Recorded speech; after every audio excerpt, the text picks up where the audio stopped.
تونس هو الدوبل فاس. السلام عليكم، معكم سعاد نوفا، وهذا فيديو جديد.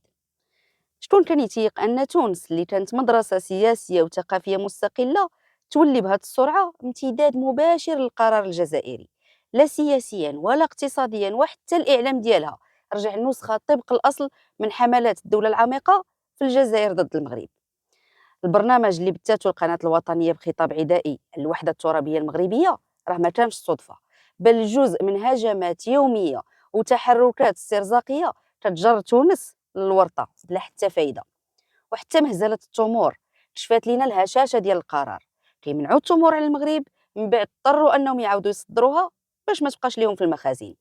تونس اليوم متقلة بديون الغاز والكهرباء الجزائرية، ومحبوسة في القرار العسكري اللي فرض عليها التماشى مع خطاب الجنرالات بلا حلول اقتصادية ولا حتى سياسية حقيقية. والدولة تتمشي بخطى ديكتاتورية شعبوية، تتلتهم المؤسسات وتتخلي البلاد بلا رؤية بلا سيادة. الهجوم على المغرب راه رجع عندهم مجرد طقس ديال الولاء، تيبين ارتهان تونس الكامل، وما تيبقاش اي دور ليها في صياغه مستقبلها، وكل شيء محسوب من برا.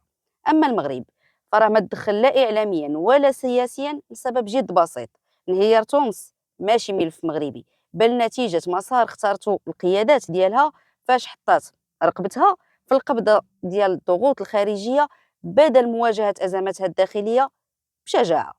تحياتي لكم.